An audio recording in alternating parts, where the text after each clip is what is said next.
Fala galera do mundo das lutas, eu sou o Coutinho, você está no podcast MMA Ganhador e nessa semana, antes de começar a edição que vai falar bastante sobre o UFC Brooklyn, a próxima luta de José Aldo que acontece no UFC Fortaleza na semana que vem e vai falar também sobre a possível volta de Conor McGregor. Eu lembro que vocês podem assinar o nosso podcast via iTunes, Android e Podflix e também você pode seguir a nossa playlist lá no Spotify. Essa é a novidade 2019 com o podcast MMA Ganhador. É só chegar junto e fazer parte do nosso time.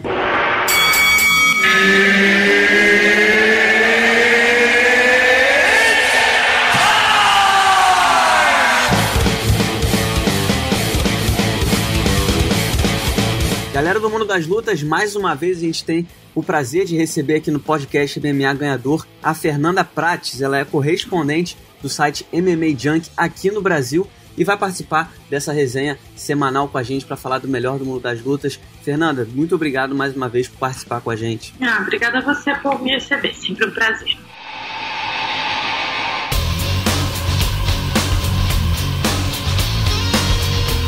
Começando, a gente teve no último fim de semana, né, o UFC Brooklyn, que apesar da luta principal ter durado apenas 32 segundos, a gente tem muita coisa para desenrolar, muita coisa para comentar. Henry Cejudo aí atropelou TJ Dillashaw com um nocaute surpreendente, acho, para a maioria das pessoas, em 32 segundos, manteve o cinturão na categoria dos moscas, mas a gente já tem muita coisa para falar. Primeiro eu queria começar falando da performance, né, por mais que tenham sido 32 segundos, foi muito rápido, né, a gente viu aí um Cejudo bem agressivo, começou a luta muito partindo para cima, de um jeito que talvez a maioria das pessoas não esperasse, e o Dillashaw sentiu logo uma pancada no início, acabou sendo abalado e o Cejudo conseguiu finalizar o combate, na opinião de muita gente, até com a ajuda do juiz, né, que interrompeu, na opinião de muita gente, de forma precipitada. Eu já adianto que eu achei sim também precipitado, mas não acho que mudaria o desfecho do combate. Mas eu queria saber, primeiro, falando da performance, o que você achou, o quanto te surpreendeu esse resultado, se você já esperava de alguma forma o nocaute do Cejudo, como é que você reagiu ao que aconteceu? Me surpreendeu bastante, por um lado, porque a gente sabe que o Dillashaw é um cara que consegue absorver dano, né? Tipo, ele lutou com o Garbrandt, que é um cara que é extremamente forte, comeu pão que o diabo amassou e voltou e nocauteou o Garbrandt. Então, assim, ele é um cara que a gente realmente não espera ver nocauteado dessa forma, né? Mas, por outro lado, isso é um pouco especulativo, né? Não tem muito hoje como a gente saber o papel que desempenhou, mas ele descendo de categoria, fazendo esse corte de 10 pounds, que é muita coisa, considerando, né, as categorias mais baixas, eu já tava meio que com aquela pulga atrás da orelha, sabe? Tipo, será que isso vai custar ele de alguma forma? E novamente, é muito especulativo, não tem como saber se o corte influenciou na resistência, influenciou em qualquer coisa nesse sentido, mas se fosse em cima eu teria ficado muito mais surpresa. Ele descendo, eu acho que eu já esperava ele um pouquinho mais debilitado, sabe? Eu também penso muito no corte de peso, né? Porque não tem como, é até engraçado que o Dillashaw fez o contrário dos outros double champs, né? Ele não conseguiu se tornar um double champ, mas ao contrário do Conor, da Amanda e do Daniel, que eles subiram de peso e ficaram mais fortes. O Dillashaw acabou descendo, né? Então a gente tinha em mente que ele podia perder um pouco dessa resistência a golpes. Agora, em relação à interrupção do juiz, o Dana White concordou que foi precipitado, o Dillashaw reclamou muito, dizendo que teve a luta roubada dele. Muita gente gosta de analisar da seguinte forma, que tinha muita coisa em jogo, né? Foi um sacrifício muito grande pro Dillashaw descer de peso, se colocar a prova dessa forma, e aí o juiz não deixar a luta prolongar um pouquinho mais. A gente sabe que tem toda aquela questão de que o árbitro tem que preservar a saúde do lutador e tudo mais, mas você acha que de alguma forma ele podia ter esperado um pouco mais, de alguns segundos, só para não dar brecha, não dar margem para essa polêmica que se transformou em interrupção?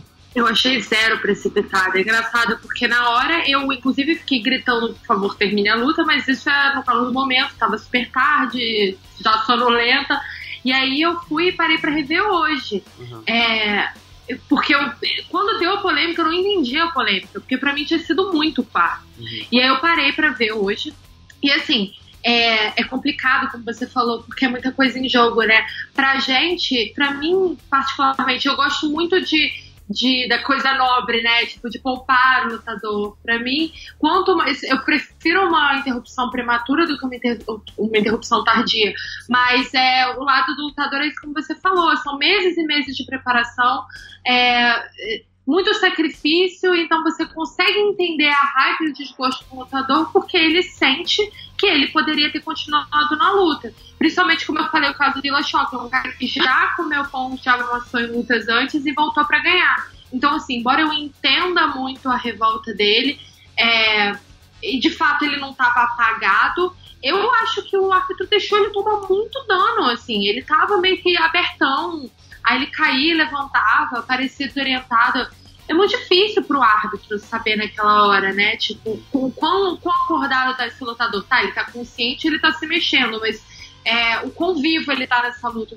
Então, assim, é uma situação que eu diria assim, eu entendo o lado de todo mundo. Eu entendo o Dillashaw ficar chateado, eu entendo muito o árbitro, mas eu, particularmente, vendo de casa, não senti que foi prematura, não. Legal. E assim, em relação a futuro, né? O Dillashaw imediatamente já pediu uma revanche. Ele quer que essa revanche aconteça na categoria dos moscas. Eu acho bem absurdo, bizarro que essa revanche... Nos galos. Não, acho que o Dillashaw pediu nos moscas mesmo, não foi? Acho que o Cerrudo que quer nos galos. Foi. Desculpa, é verdade, você tá certo. Aí, mas acho bem bizarro, né? O UFC acabar fazendo essa revanche nos moscas. Acho que se acontecer...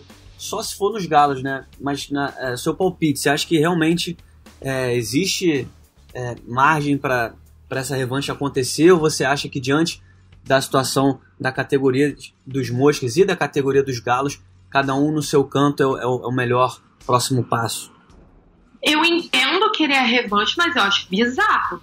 Acho bizarro, porque a categoria dos galos está totalmente travada. É a categoria mais congestionada do UFC. A gente tem um monte de cara no topo. Tem o Marlon Moraes lutando com o Rafael Assunção agora.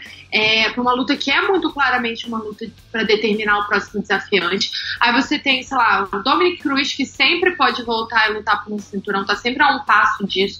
Aí você tem o Lineker, aí você tem o Garbrandt, você tem... Sabe, a divisão dos galos está completamente travada. O Jimmy Rivera, enfim, que perdeu recentemente, mas é uma divisão muito cheia para ficar com um campeão não movendo ele, entendeu? Claro que eu, novamente, entendo o Dillashaw querer a revanche, entendo o Cerrudo querer subir e lutar na de cima, porque agora é ele que pode virar o campeão duplo e agora todo mundo quer isso, e novamente entendo, mas eu não acho correto, principalmente porque foi isso, uma luta super rápida. Um atropelo, acho que não tem necessidade de fazer essa luta agora, entendeu? Defende o cinturão dos galos uma vez.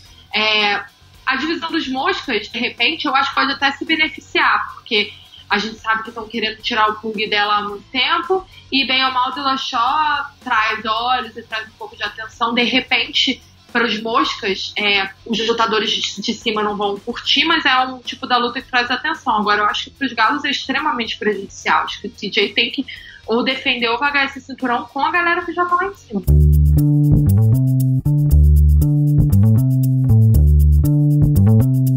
Agora, Fernando, em relação ao Cerrudo, o Cerrudo ele venceu, manteve o cinturão imediatamente após a vitória. Ele mandou um recado pro Dana White, né, de que a categoria dos mochas tem que seguir firme e forte, que ele tá ali.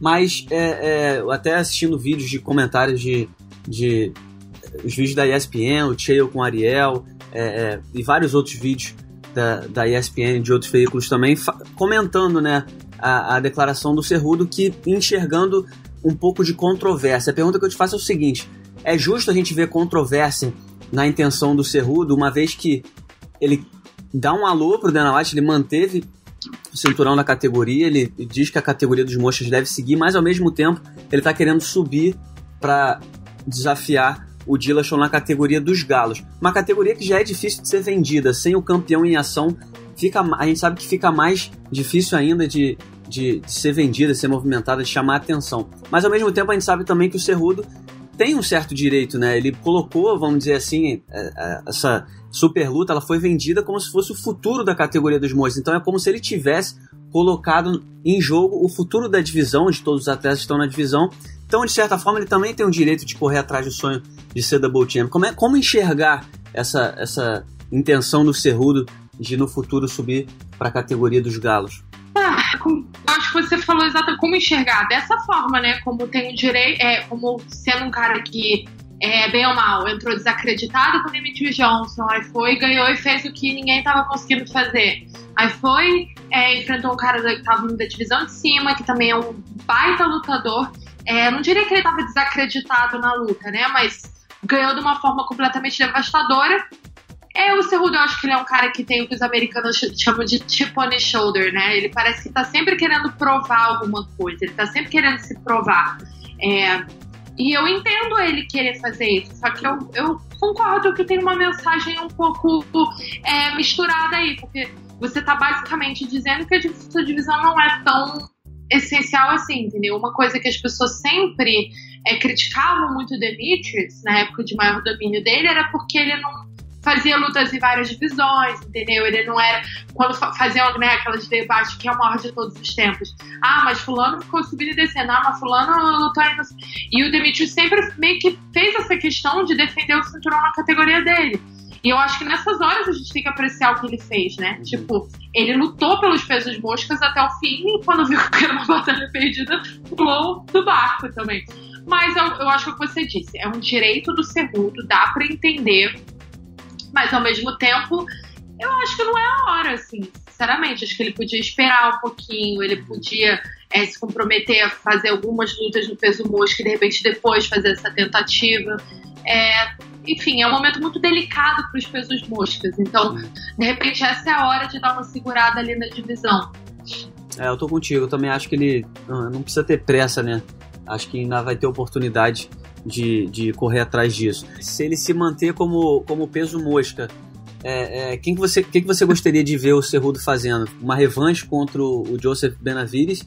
Ou você acha que há brecha para, quem sabe aí, o desafiante sair da luta do José Formiga contra o Davidson Figueiredo? É complicado, né? Porque eu acho que quando a gente fala de revanche, nem todo mundo gosta da ideia, né? Ou como é um cara como o Benavidez, ele é um caso muito especial, né? Porque ele é um cara que já lutou pelo cinturão algumas vezes e não conseguiu. Então, em tese, é tipo, cara, valeu, você teve suas chances, não rolou, parabéns, e vamos dar chance pros outros. Só que aí ele vai e ganha de novo. Ele vai e continua, ele dá um jeito de se manter naquela conversa o tempo todo, né? Então, como negar a chance a ele? Então, acho que vai acabar dependendo muito de timing. A gente sabe que essas coisas acabam influenciando bastante.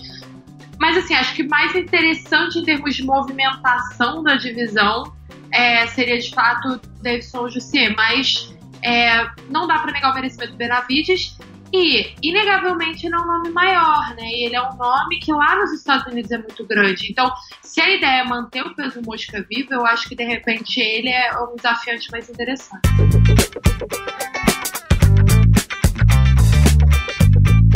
No UFC Brooklyn a gente teve também um dos resultados mais expressivos, né? A vitória do Donald Cerrone, que enfrentou o Alexander Hernandes. Ele nocauteou no segundo round. E na entrevista ali pós-luta mandou um recado pro Conor McGregor e conseguiu, né? O que poucos conseguem, que é ser correspondido pelo homem. Te atrai essa luta? Você acha que seria uma luta interessante para o UFC? O presidente do UFC, Dana White, até chegou a falar depois da luta que ainda não tem como saber, deu aquela enrolada por conta da audiência que ainda vai acontecer do Conor com a comissão de Nevada para saber qual vai ser o futuro. Mas enfim, uma luta no peso leve entre o Conor McGregor e o Donald Cerrone seria algo realmente interessante? Acho que a pergunta é a seguinte: dá pra gente sonhar com isso ou foi só uma ideia que foi jogada e ainda é muito difícil prever? É muito difícil, né? Porque a gente nunca sabe com o McGregor. Tipo, eu acho que é uma luta que pro fã de MMA ela é interessante porque ela une vários elementos, né? Você tem dois strikers, essencialmente, tipo, ninguém quer ver o Conor McGregor sendo sufocado por um wrestler, sabe? Tipo, a luta com o Khabib era interessante por mil motivos, mas em termos de estilo, não é o tipo da luta que as pessoas gostam de ver o McGregor fazendo. E o Cerrone é um personagem que pro mundo do MMA é um cara muito interessante, né? Um cara muito querido, muito ativante. Só que assim, o Conor já tá, acho que, numa fase de querer coisas enormes. Eu não sei se uma luta com o Cerrone seria uma luta enorme, né? Pra ele. Então eu não sei se ele só falou isso porque ele sabe que ele vai falar no Twitter, aí todo mundo vai pescar e vai virar manchete no mundo inteiro, vai ficar todo mundo conversando sobre isso pelos próximos 5 dias, e ele sabe que ele não vai precisar back it up, né? Mostrar realmente aquilo ali. Mas em termos de luta em si, mano, eu acho que o McGregor ia matar o Cerrone em 10 segundos. Eu teria muito mais interesse em ver o Cerrone lutando com o Aldo a essa altura do que ver ele lutando com o McGregor, entendeu? Eu não acho que seria uma luta muito competitiva. Mas, eu acho que agora é esperar, porque, enfim, sabemos, né? O que o Conor McGregor fala não se escreve de forma alguma. Acho que isso é o que mais... uma das coisas mais especiais quando a gente fala sobre Conor, que ele é um personagem que tem tantas possibilidades, tem tantas opções na mesa, que qualquer ideia nova a gente já fica, porra, essa seria irada, essa seria maneira. Então a gente sempre fica na expectativa, mas realmente agora é muito difícil prever, até porque ainda tem essa situação da audiência com a comissão. Agora, você citou o Aldo aí, o Aldo era o próximo assunto que eu ia citar. A gente, na semana passada, teve a oportunidade de participar de um Media Day com o José Aldo aqui no Rio de Janeiro.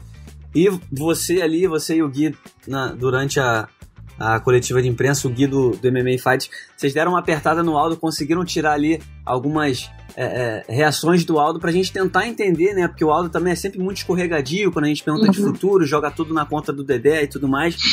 Mas eu queria saber no final das contas, qual que foi a sua conclusão em relação ao futuro do Aldo, né? Eu senti que o Aldo, ele tem mais 3 lutas no contrato, ele não quer falar de cinturão porque, como ele explicou, né, o fato dele lutar pro cinturão, se ele se tornar campeão, ele acaba tendo que pelo menos conversar sobre uma renovação. Eu não sei se ele pode abdicar do cinturão por livre e espontânea vontade, mas assim, o Aldo quer simplesmente cumprir logo esse contrato, cumprir tabela, e se vê livre do UFC. Ele não está interessado em cinturão, mas se pintar, isso tem que ser negociado.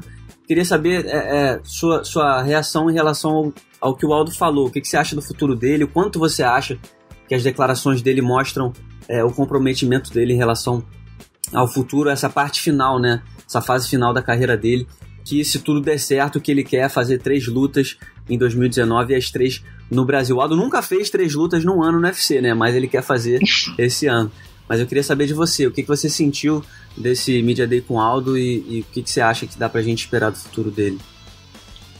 Primeiro, essa questão dele nunca fazer as 3 lutas, eu acho que o que dificultava muito era o fato dele ser campeão, né? Ele mesmo falava assim, é mais difícil casar luta pra campeão, de uma forma geral, e o campeão exige mais, né? Então eu acho que agora, pelo menos a meta numérica dele fica mais realista com ele sem o cinturão e com a possibilidade de lutar nos leves, né? Que é uma coisa que o Aldo sempre falou e nunca fez. Volto, poxa, quão legal não seria ele subir e fazer essa luta com o Cerrone? A gente sabe que houve essa possibilidade, né? Até onde eu entendi, ofereceram essa luta para ele aqui no Brasil e não sei se foi o prazo, ele não aceitou. Seria uma luta muito legal agora por essa fase final da carreira do Aldo. Eu fiquei muito surpresa quando... Não com a questão dele ainda estar insistindo na aposentadoria, porque eu acho que o Aldo é assim, ele sempre falou isso, assim. Como você disse, ele é um cara meio escorregadio, é meio difícil entender o que realmente se passa pela cabeça dele, mas ele sempre foi bem consistente nessa questão, né, de falar que eu não quero lutar até velho, eu não quero lutar até tarde. Ele sempre bateu nessa tecla, então eu não fiquei surpresa. O que eu fiquei surpresa foi com a resignação, mais falando com o Dedé, ele não vai ter uma luta de cinturão por agora. Não foi nem tipo o Aldo, acho que ele mesmo não entende tanto a questão contratual, né? Tipo, de ele poder se aposentar campeão, sei lá, como o Saint-Pierre fez. Aí você vaga o cinturão. Eu imagino que deva ter algum tipo de brecha, um contrato para alguém fazer isso, pelo menos vagar o cinturão, enfim. Ou se manter. Eu acho que o problema dele é ele não querer se manter contratado do UFC. O Saint-Pierre provavelmente se manteve contratado do UFC, porque o Aldo acho que é lutar boxe, não sei o quê, e o contrato dele do UFC atrapalharia nessas coisas. Né? Mas o que me deixou surpresa foi isso. Quando a gente foi conversar com o Dedé, ele falou, não, você não vai dar uma luta de cinturão pra ele agora, não vai lutar com o Holloway. E eu achei muito pé no chão e muito realista, acho que ele tá corretíssimo na análise, mas acho que eu nunca tinha ouvido isso deles, assim, tipo, eu sempre ouvi o Aldo falando muito de cinturão, né? A gente sabe que ele é uma daquelas pessoas que sempre se apegou a isso. Eu acho que o Aldo é um cara orgulhoso. Acho que ele queria muito se aposentar como campeão. Era uma coisa que ele sempre falou. Então, assim, na minha cabeça, isso era algo que ele não ia deixar de lado, sabe? Que era o que ele ia tentar insistir. Enfim. Então, assim, eu fiquei um pouquinho surpresa com essa parte. Quando o Dedé falou assim tão casualmente, tipo, a gente sabe, você não vai dar esse aeroshot pra gente. Porque, tipo, legal, que bom, sabemos onde estamos pisando, mas um pouco surpresa. No caso, eu acho que pode até ser interessante pra gente, porque o Aldo lutando solto é espetacular, né? A gente viu a luta dele com o Stephens, uma luta tão legal, foi um Aldo que a gente não via há tanto tempo. Imagina ele no peso leve, sem o corte, sem obrigação de nada. Então, assim, de repente, pra gente, pros fãs, um Aldo mais descompromissado e mais solto pode ser muito legal. Eu também tô nessa expectativa. Fico pensando muito, né? O quanto o Aldo mais solto, mais tranquilo, mais à vontade pode ser bom pra gente.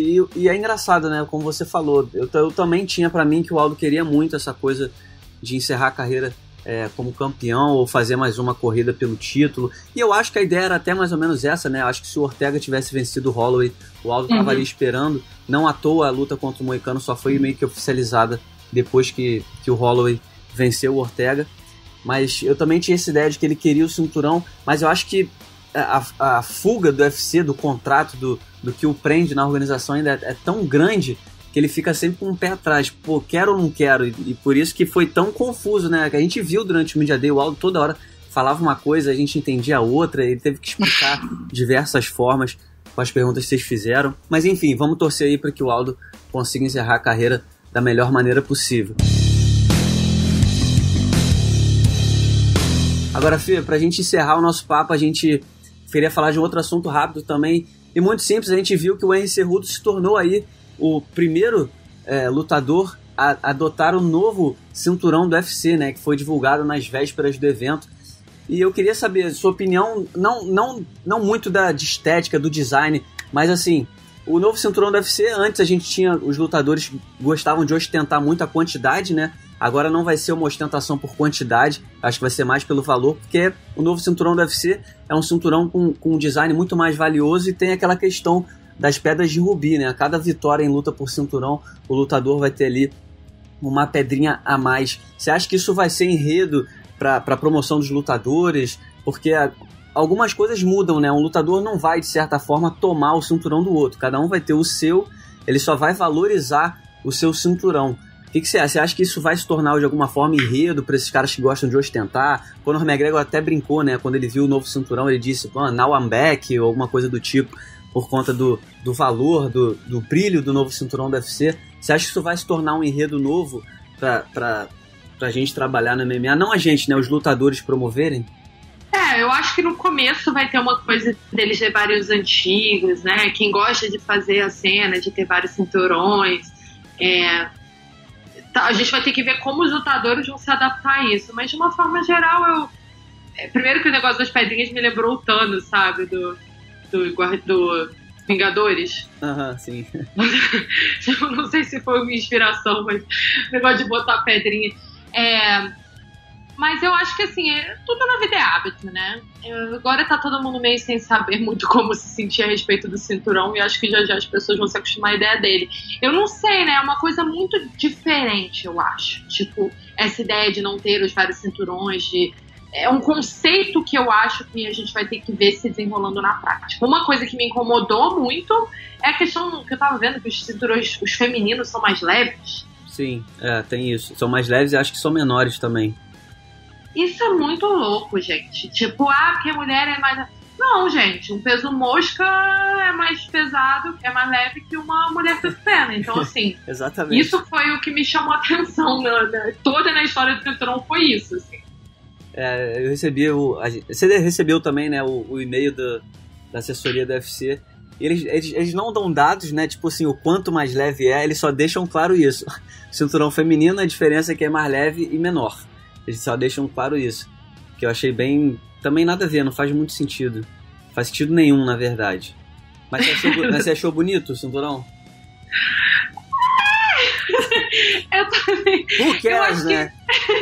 Eu acho que é hábito. É porque, assim, a gente tá muito acostumado ao outro, né? E eu sou uma fã dos clássicos. Então, assim, de certa forma, eu acho que eu ainda tenho apego ao design clássico e esse tá parecendo um pouco tentando demais. Mas eu acho também que é uma questão de eu me acostumar. Você gostou? Tá muito Nutella. Eu ainda tô achando muito Nutella, mas é o que eu tô falando. É o que a gente falou. Acho que é hábito mesmo. É uma parada nova que, de repente, em algum momento vai se tornar algo realmente, sei lá, precioso aos olhos. A gente vai achar bonito. Tudo que é novo causa estranheza, né? Então a gente tem que se acostumar, faz parte. Mas então é isso, Fernanda. Muitíssimo obrigado. Vai estar na FT Fortaleza, né? Lá estarei. Mais um. Já perdi a conta. Acho que eu fiz todos do Brasil e esse será mais um. Maravilha. Então todo mundo pode acompanhar aí o trabalho da Fernanda Prates lá no MMA Junk. Em breve ela vai estar lá no UFC Fortaleza. E Fê, muito obrigado mais uma vez por ter participado do nosso podcast. É um prazer trocar ideia com você sobre MMA. Obrigada a você. Prazer. Então tá aí, essa foi Fernanda Prates, correspondente no Brasil do site MMA Junk, participando da nossa resenha sobre o melhor do mundo das lutas. Muito obrigado a você pela audiência. Eu volto na semana que vem. Até lá.